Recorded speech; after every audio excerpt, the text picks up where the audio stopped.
Hello, everyone, and welcome to Biohackers Lab. I'm your host, Gary Cohen, and on today's episode, I have Dr. James McCarter.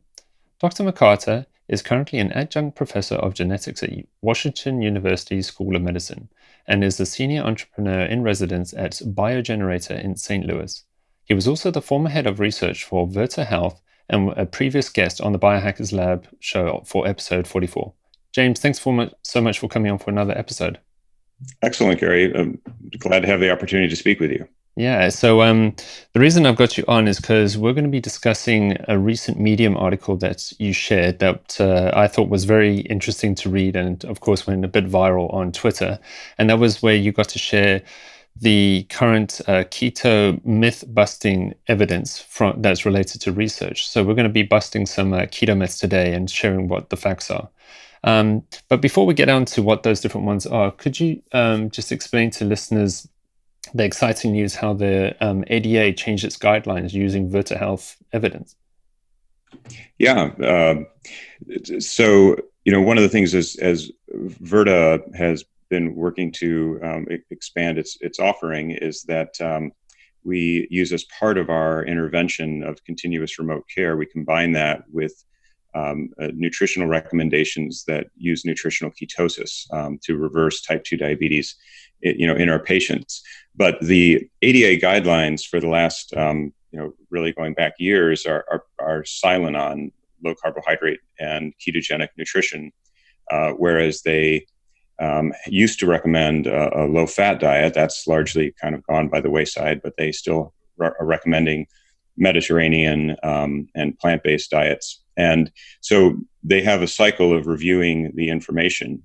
Every year, there's a new standard of care, and I believe every 4 years, there's a new set of nutritional recommendations. And so we knew that those committees were meeting and looking at the evidence that was coming out of new publications from not only Virta's clinical trial with Indiana University Health, but also other randomized clinical trials that have been done over the last few years, such as the work out of UCSF and a number of other meta-analyses of ketogenic nutrition and low carbohydrate nutrition trials for type 2 diabetes. And so we were excited to see that in January of 2019, when the new standards of care came out, that they, for the first time, incorporated low carbohydrate and very low carbohydrate eating patterns into the recommendations around nutrition. And then that was confirmed when the nutritional guidance came out. The consensus statement on nutrition came out in April, both of those in diabetes care. And showed basically that, citing the Virta trial and citing some of the recent meta-analyses, that there is evidence that very low carbohydrate eating patterns can lower hemoglobin A1C at the same time that people see removal of glycemic control medications. And so what they said, I'll just quote from that. They said, low carbohydrate eating patterns, especially very low carbohydrate eating patterns, so that would include ketogenic patterns, have been shown to reduce hemoglobin A1C and the need for anti-hyperglycemic medications. These eating patterns are among the most studied eating patterns for type 2 diabetes. So that was just, we were tremendously enthused to see the ADA coming around on that. Yeah, I mean, that must be because that is a historic event for, I think, diabetics, given that option now, because it is a part of the guidelines. So it just means that more healthcare professionals now will have confidence being able to give that option to patients, I think, around the world, well, especially in the US. So. Yeah, exactly. So, and I think, and it also includes the European Association for the Study of Diabetes made a similar statement in a joint consensus paper with ADA that came out in late 2018.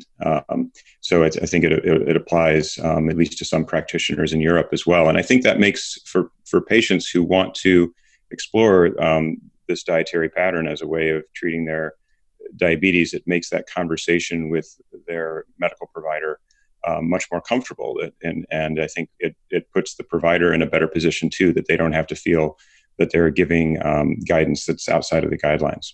Yeah, Perfect. So, yeah, we're going to move on to your facts and myths now. So, if you could take it away with your number one myth busting one, which was, is the keto diet unsustainable long term? Yeah, and so this Medium post I wrote after our 2-year outcomes paper for Virta Health and Indiana University Health. That 2-year trial data came out in Frontiers in Endocrinology in June.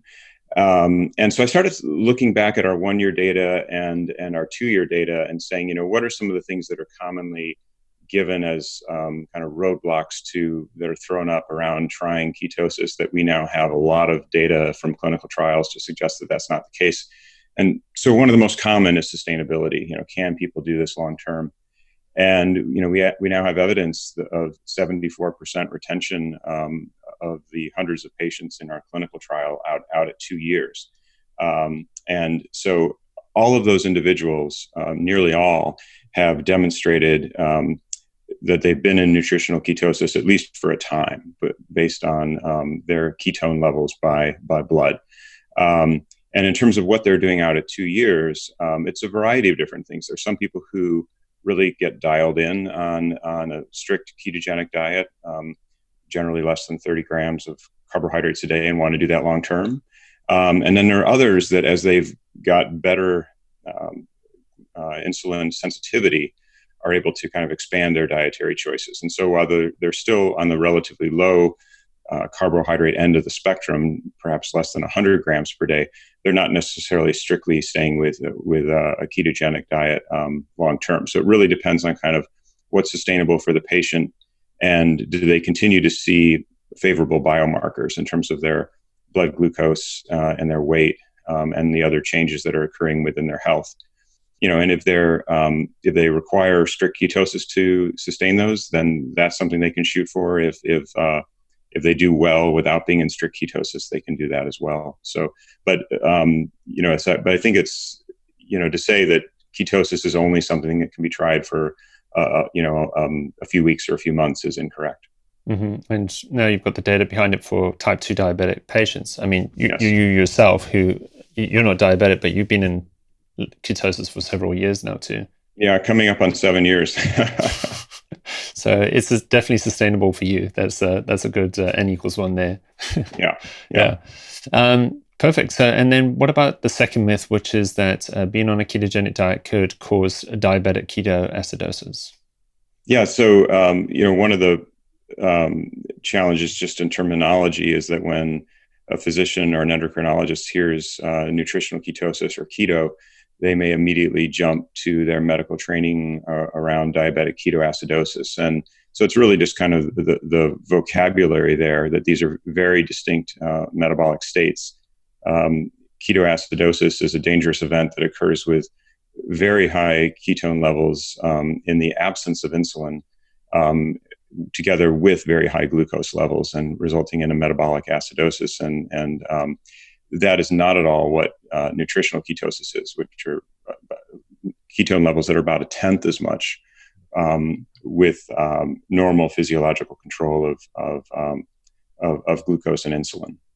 And so we don't see that being in nutritional ketosis predisposes our patients to transitioning into ketoacidosis. That's just not the case. And I guess, again, the data that we're referencing here is for type 2 diabetics. So people who are diagnosed with a diabetic condition and using a low carbohydrate diet, they're not entering the state of diabetic ketoacidosis. That's right. And so we're able to demonstrate in our trial that we're not seeing ketoacidosis as an adverse event. We're also not seeing metabolic acidosis, or what's called an anion gap, in the tracking of our laboratory values for our patients.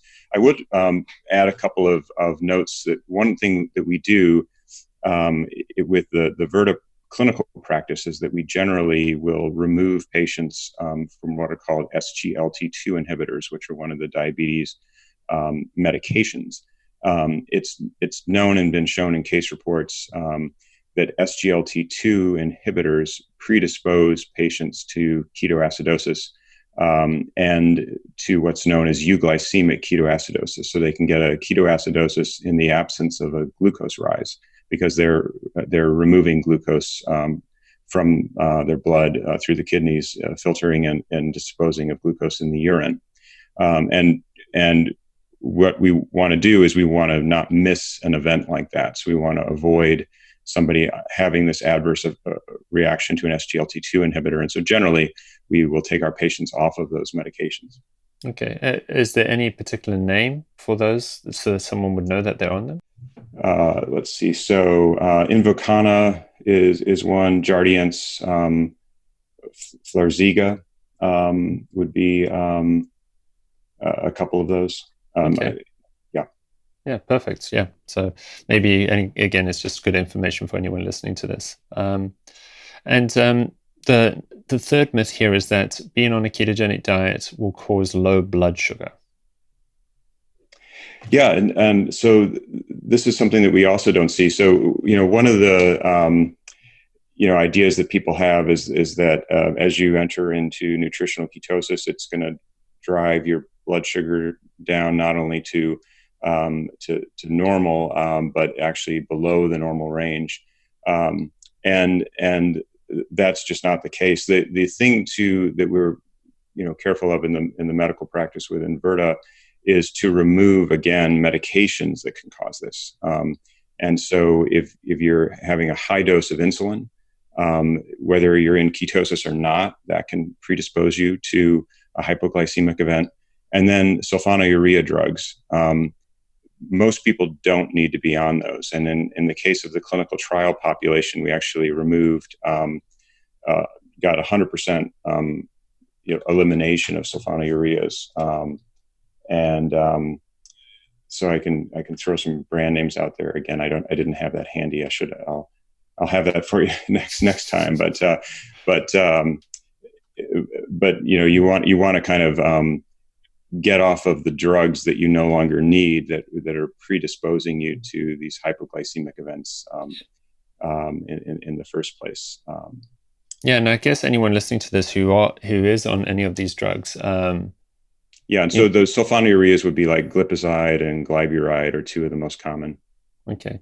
Yeah, and I guess, this is always the interesting situation where we're now seeing that you can use nutrition to try lower the amount of medications or get off chronic medications when you're a type 2 diabetic. And maybe even in these situations, it just shows if maybe you are on some of these medications that you mentioned that can have adverse side effects, that hopefully even through nutritional intervention and you're being monitored closely by a medical professional, that you'll be able to safely get off these so that you don't get into one of these event stages. Right. Yeah. And with the sulfonylureas, there are a handful, a small percentage of people that have atypical diabetes. So it doesn't clearly classify as type 1 or type 2 that actually respond nicely to a sulfonylurea, but it's about 1% of the population. So there may be patients who are being kept on those drugs for a good reason. Yeah. Okay. Perfect. Yeah. So myth number 4 is that being on a ketogenic diet will deprive your brain of glucose. Yeah, and this is one that if you just sort of do a search online and you see kind of what do folks with nutrition training kind of throw up there in terms of just things that are complete falsehoods that just kind of get thrown around. This is one of the top ones that's out there, and it's completely untrue. So, the body is exquisitely tuned at regulating blood glucose levels. And if you, for instance, are fasting, your liver will be producing glucose by gluconeogenesis. It'll keep your glucose within a normal range. And then in additional point is that for folks that are driving substantial amounts of their energy through nutritional ketosis, that the ketones cross the blood-brain barrier and provide an additional supply of nutrients for the brain. So the brain's being fueled both on glucose, but also on ketones as well. And actually in a fasted state, really for anyone. So let's just say somebody who's not even doing a ketogenic diet, but goes on a 3-day fast, ketones will provide over half of the fuel for the brain. So it's not true that people will get hypoglycemic. It's also not true that the brain will be deprived of fuel. And in fact, ketogenic diets are being looked at to treat neurologic conditions and improving cognitive performance beyond just the treatment of epilepsy, for which ketogenic diets have been used for years. Yeah, and I guess you would have seen that in your data that if patients who were following that dietary intervention weren't getting enough sugar to their brains, that suddenly you would have thousands of people with brain fog, not able to function properly, not happy. But the data is not showing that. That's right. Yeah.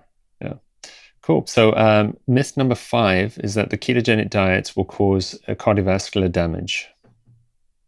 Yeah, and this is something that also is not true. And we really went to a lot of effort to address this in terms of the clinical trial that was conducted by Virta Health and Indiana University Health. So in addition to looking at glycemic control, we looked at 26 different markers for cardiovascular risk. And so one way to look at that is just at the what's called the ASCVD risk score, the atherosclerotic cardiovascular disease risk score from the American College of Cardiology, and that combines a number of those risk factors. And we saw actually a 12% improvement in the 1-year ASCVD risk score, 10-year risk score in our patients, whereas the score for those in the usual care arm of the trial declined about 11%. And then if you start breaking out by all those individual 26 different biomarkers, which include markers for hypertension and dyslipidemia and inflammation and fatty liver, we see a statistically significant improvement in the intervention group on a ketogenic diet in 22 out of 26 risk factors, whereas we saw we saw 0 of 26 improve in the usual care group. So, it's these are markers. These are not morbidity and mortality statistics, which would require much larger sample size and much longer time frame. But they're the best we can do in terms of monitoring people's cardiovascular health, and it's looking like a substantial improvement. And did I read also that you did a carotid intima media thickness test part of that? So you actually did a scan of the carotid arteries? That's right. And what we saw really was no change in either the intervention group or the usual care group at 1 year. And that's pretty much as you would expect, that it's going to take, quite a number of years for the carotid intima media thickness to show either an improvement in response to a therapy or getting worse over time. So in some ways, sort of no change is good news. But we didn't see any kind of noticeable movement of that marker or that measurement. Yeah. And that takes me on to myth number 6, which is that the ketogenic diet will cause a bad cholesterol profile. Yeah, and so this is kind of a subpart of the cardiovascular risks profile, is kind of what happens not only to glycemic control and hypertension and inflammation, but to the lipid profile. So one of the things that we see that's really great is a resolution of what's called atherogenic dyslipidemia. And that is a state that puts people at risk of cardiovascular disease, and it's best measured by the triglycerides, generally high triglycerides, and HDL, generally low HDL. And we see improvements in both of those. The triglycerides are declining, getting lower. The HDL is rising, and therefore the ratio of the two is improving. And so that's a substantial improvement and in many cases resolution of atherogenic dyslipidemia. And then there's the LDL profile. And so there are a number of different ways of measuring the LDL cholesterol particles in the body. One is what's traditionally part of the cholesterol panel, what's called LDL-C, and that's actually a calculated number by the Friedewald equation, where you derive it by subtracting it from total cholesterol and getting HDL out and accounting for the assumption around triglycerides. and we see that the LDL-C actually rises, but the metric that's more important is actually the number of particles, not the total, not the calculated LDL-C. And so we measured that a couple of different ways. One by what's called NMR lipoprofile, where you can actually look at the number of LDL particles. And in that case, we saw a slight decline in the total number of particles, not statistically significant, but a decline. And then also, you can actually look at the protein that's attached to the LDL particles. It's called ApoB, and that we also consistently see a decline as well, not statistically significant, but a decline in the number of particles as measured by ApoB. So, so that LDL profile is not worsening. So that's kind of the situation that we're seeing with the lipid profile.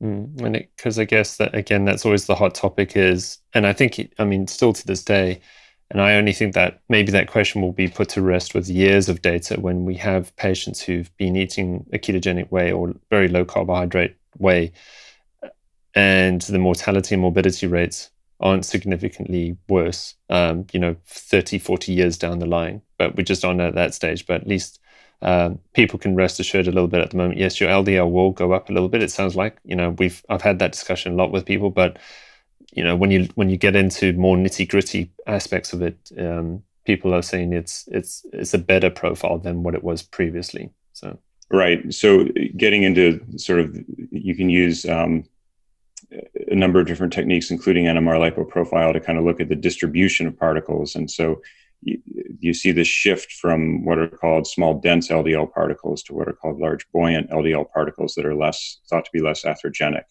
And that's pretty common to see that kind of shift when people are undertaking a ketogenic diet. And yeah, so this is one of the reasons I'd like to see actually the National Institutes of Health get involved as an impartial body with potentially a large source of funding.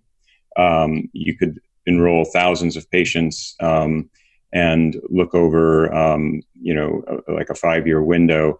If you enrolled a high-risk population, you should be able to design a trial to look at morbidity and mortality. So that's what's been done with some of the drugs, some of the diabetes drugs that have shown survival improvement and reduced cardiovascular events like GLP-1 and SGLT2 inhibitors that have shown some encouraging data recently. Those have generally been 2 to 5 year trials involving on the order of 5,000 or more patients. That's kind of the randomized trials. That's kind of the funding level that you would need in order to see morbidity or mortality improvement. Mm-hmm. Okay, fingers crossed we'll get there one day. That's nutrition trials are very hard to conduct in terms of you're not just asking people to take a drug, you're actually asking them to alter a sustainable behavior, and behavior change is hard. Asking people to eat a certain way is hard. That's why these trials are very difficult to do, but conceivably that could be done. Mm-hmm. So myth number 7 is that the ketogenic diet will cause inflammation.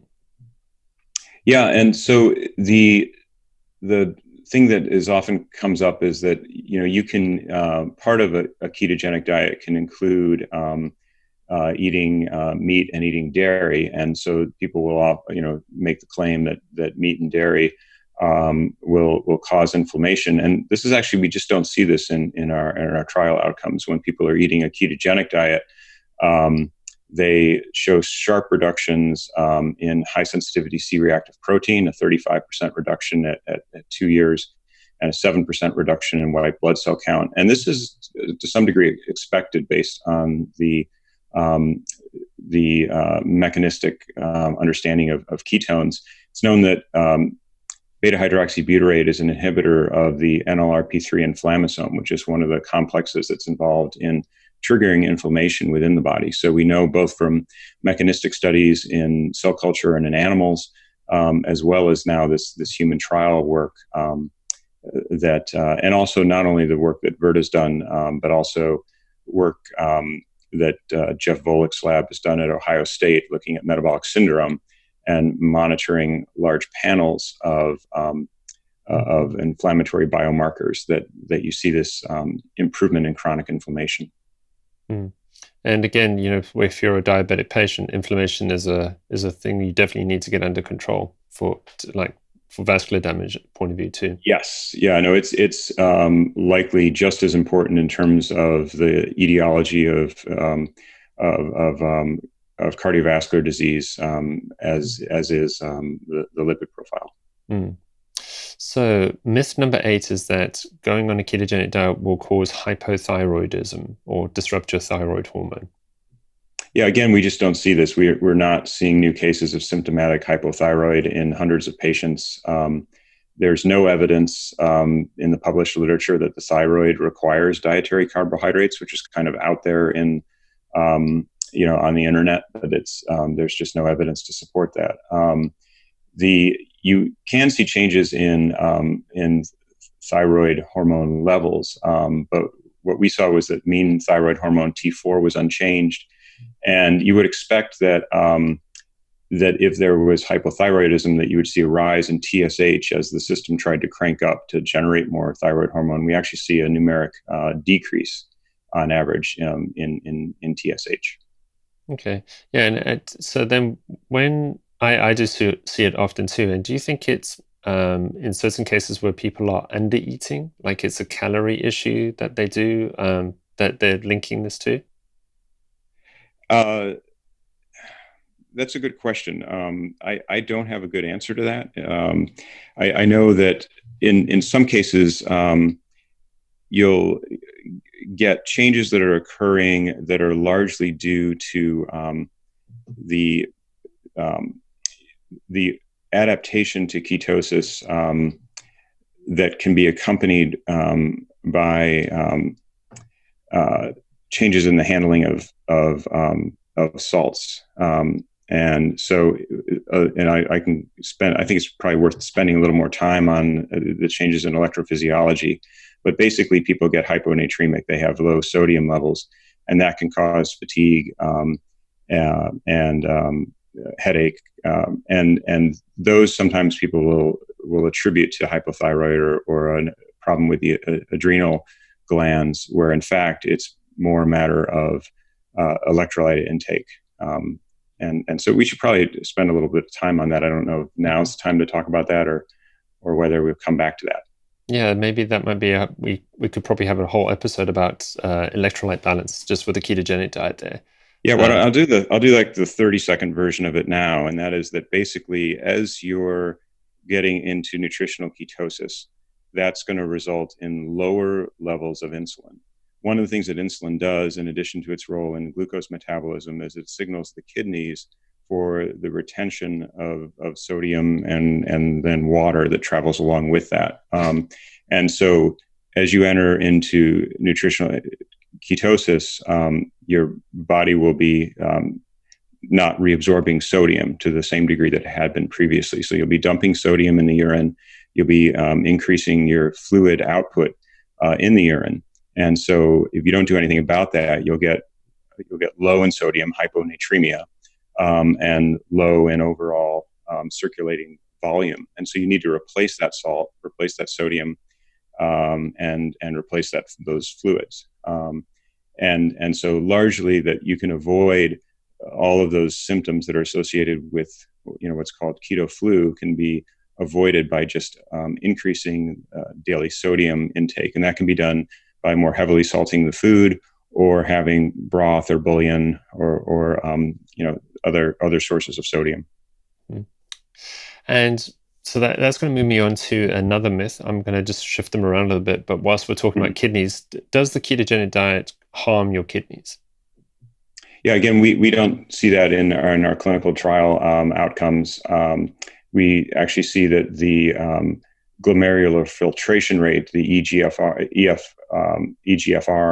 actually improves, and we didn't see any cases of worsening kidney function. One thing that you will see in the early weeks, if you do a blood panel, as you're first going through keto adaptation, you can see a rise in uric acid.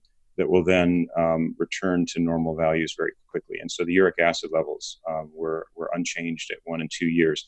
That's thought to actually have to do with competition for transport between uric acid and the ketone bodies. And so there's actually, again, a sort of a change that occurs, likely in gene expression in the kidneys during physiological adaptation to ketosis that results then in a return of uric acid levels to normal. Okay, so a diabetic patient who also suffers with gout, would they maybe have an increase in gout symptoms in the initial phases of going through a ketogenic diet? Right. So we did not see that in our trial. We did accept patients who had gout, but it would be something to monitor closely with your physician or care provider, and just be aware of that you're going to see this transient increase in uric acid, and just to make sure you're not going off of a gout medication at the same time, or just be aware of that. But it's not something we've seen in terms of an uptick in gout cases. Mm-hmm. No, it's when you mention that, it just gets me thinking of other situations. So the next myth then is, will the ketogenic diet harm your liver?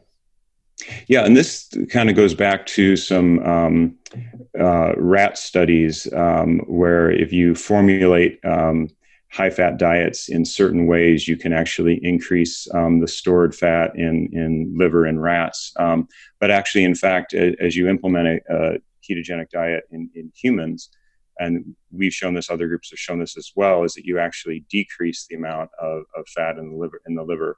And that you can look at that not only by imaging that other studies have done, but by scores. There's a liver fat score, the NLFS score, and then the liver fibrosis score, the NFS score. And both of those showed substantial improvements. We published a paper on the 1-year outcomes in BMJ Open, and then also followed that up with including those scores in our 2-year outcomes paper in Frontiers in Endocrinology, and those showed substantial improvements as well. So people, if a patient has non-alcoholic fatty liver disease and is looking for a nutritional intervention, that using a ketogenic approach can be a very favorable way of treating that disease. Mm-hmm. And again, this is just showing, some of your major organs actually get better when you go on a ketogenic diet, is what I'm hearing here. That's right. Yeah. Yeah. So next myth here is that eating a ketogenic diet will cause muscle loss. Yeah. So, and I can talk about kind of the next two together: muscle loss, and people also are worried about bone mineral density. And so we did, as part of the trial, DEXA scans, dual energy X-ray absorptometry scans, which uses a low amount of X-ray to look at the sort of fat mass, lean tissue mass, and bone mass within the body. And the changes were favorable. So we see that most of the weight loss, our patients on average in the first year lost about 30 pounds. That about 80% of that is loss in fat mass, as you would expect. That's been shown in other studies. And then you're losing a small amount of lean mass that's associated with carrying around less weight. And so that is very much as would be expected, so that you are retaining lean body mass, you're losing mostly fat mass. And then the bone mineral density looked excellent. So we didn't see any change in average spine bone mineral density at both 1 year and 2 years. Mm-hmm.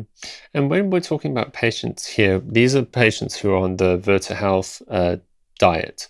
So and when I was looking at it, you go through different phases through that progress.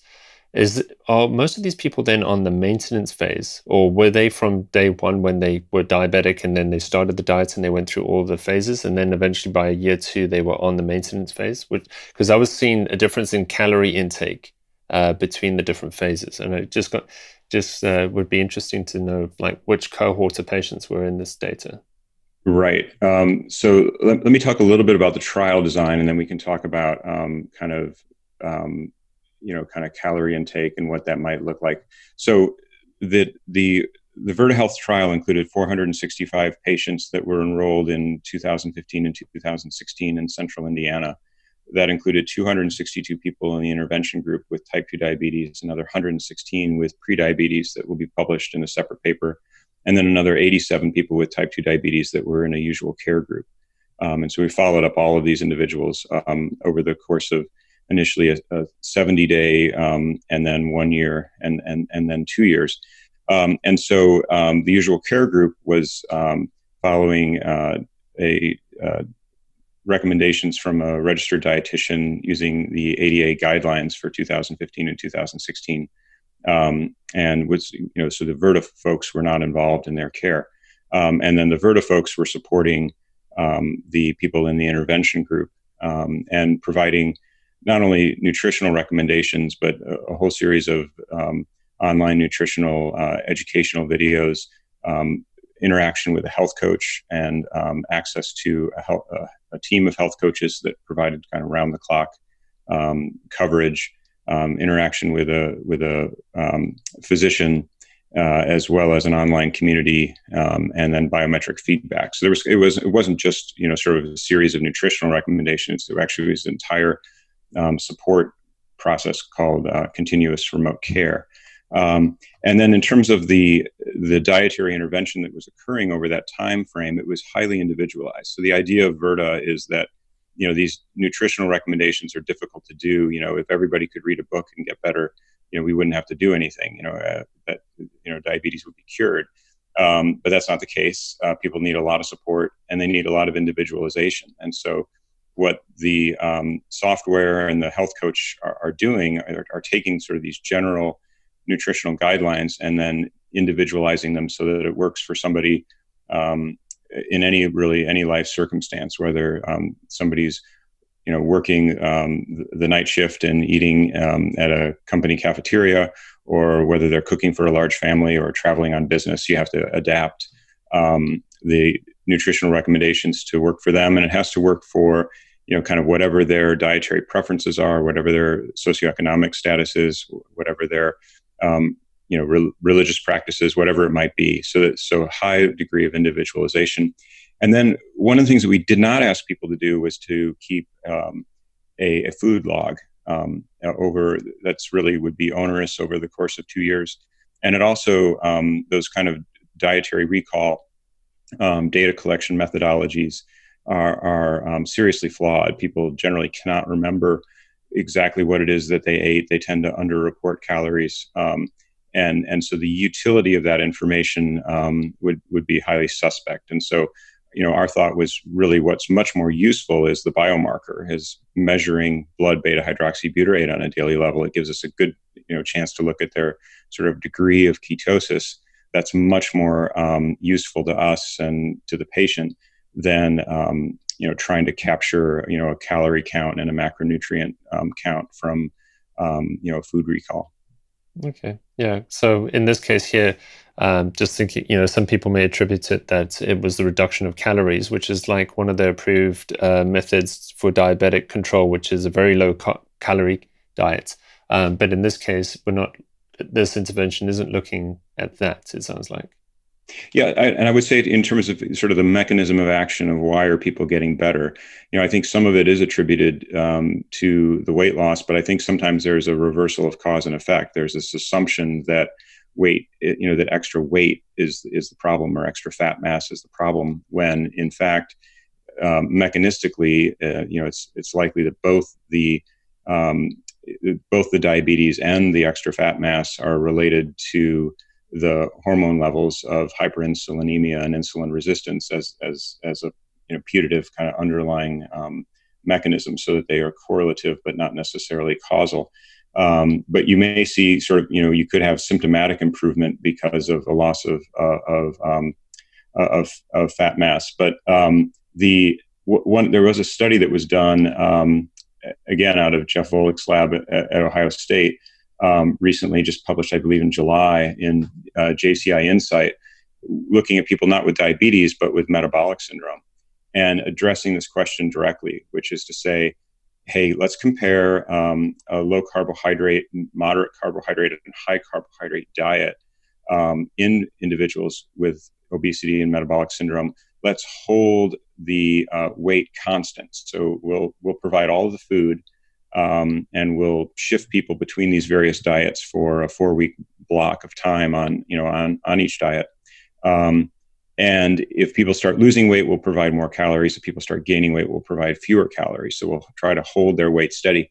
And what they found in that case is that there was still an advantage to the low carbohydrate eating pattern in terms of resolution of metabolic syndrome. And so they saw in these study of 16 individuals that when they just spent 4 weeks on a low carbohydrate eating pattern, that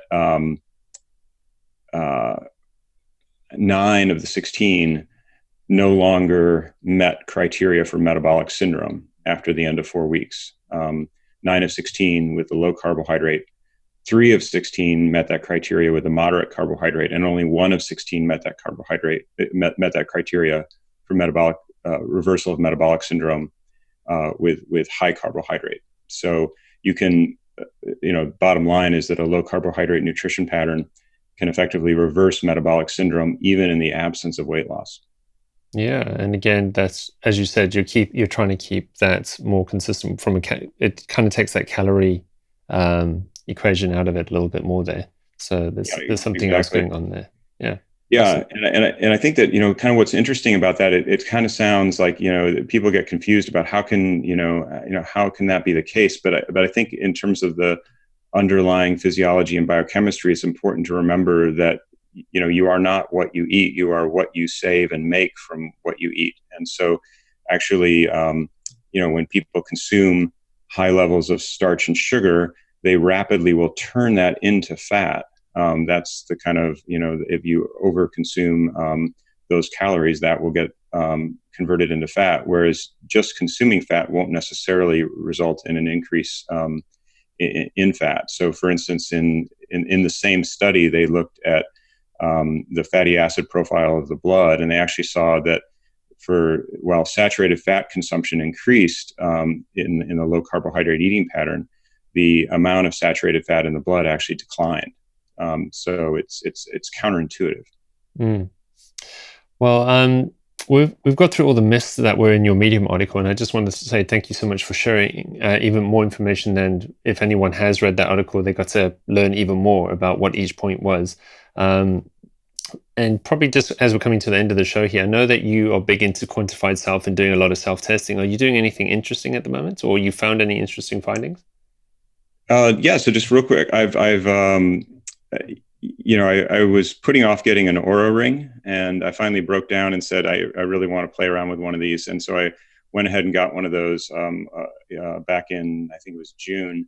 And so I've been looking at metrics around sleep and found that to be pretty interesting. And then I just, for a week, wore a Dexcom G6 continuous glucose monitor. And so probably the most interesting finding and for me was that I saw these low glycemic readings overnight, and to the point where actually sometimes the glucometer was pinging because it thought I was going too low on my nightly blood glucose. I think it pings when it gets below 60 or 65, something like that. But I would see kind of every night that there'd be these dips that would occur. I'd go down from the 80s into the 70s or the 60s, and it would occur at 2 a.m., 3 a.m., 4 a.m.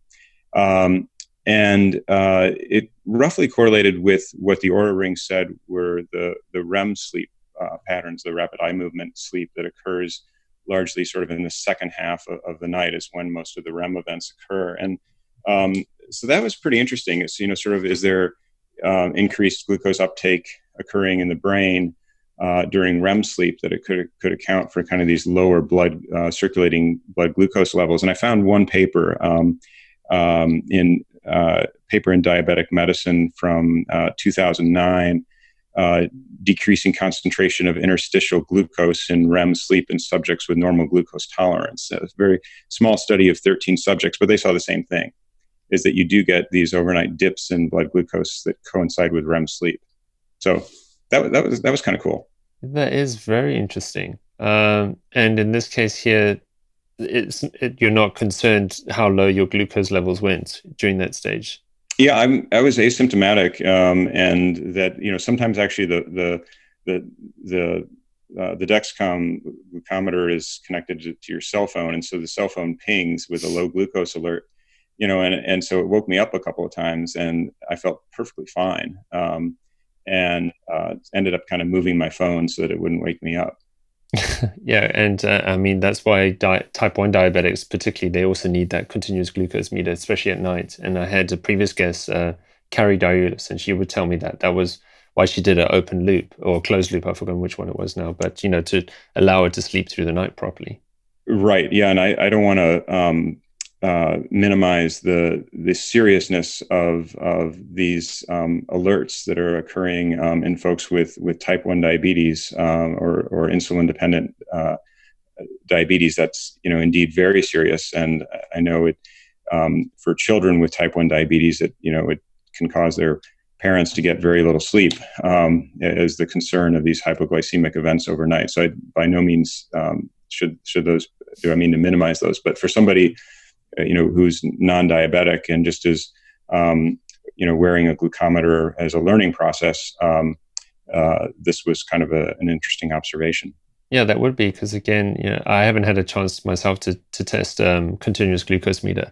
But I mean, knowing your situation like that, I'm sure anyone else who may be testing right now, just trying to get some quantified data, they're completely normal. They just want to know what food does to them and what happens over a 24-hour period. Your information is fascinating to say, hey, just you may have normal blood sugar levels, but maybe it dips like this over the night, and it's just when your REM sleep's kicking in. Yeah, yeah. Yeah. Fascinating. Well, thanks for sharing that tidbit. Really love that. James, if anyone wants to maybe follow you, contact you anyway, are there any particular references that you would like to share, social media accounts or anything like that? Yeah, so if folks are kind of interested in what I'm up to, I post from time to time on Twitter, and that's at JP McCarter. I'll also occasionally post on LinkedIn. James McCarter is my account. And then if anyone would like to reach out to me with any questions or thoughts, my email address is jamespmccarter@gmail.com. Okay, perfect. And I'll link to those in the show notes for everyone listening. But I just want to say thank you so much for expanding again on that interesting Medium article with the 12 different keto diet myths. And yeah, I look forward to finding out more from you down the line when more research comes out. Yeah, and when time permits, I'm going to do a follow-up to that. I actually have right over here on my file cabinet have a bunch of Post-it notes, and those were the top 12, but there are definitely 12 more. There may be 24 more. So in terms of things that I have to reach a little bit beyond the Virta Health, Indiana University Health publications to address some of these things, but reaching into other parts of the clinical trial literature, there are a bunch of other myths that can be busted. Okay, well, again, I'll end up sharing that on social media when you end up sharing that article too. Excellent. Perfect. Thanks again, James. Pleasure to talk with you. Thanks, Gary.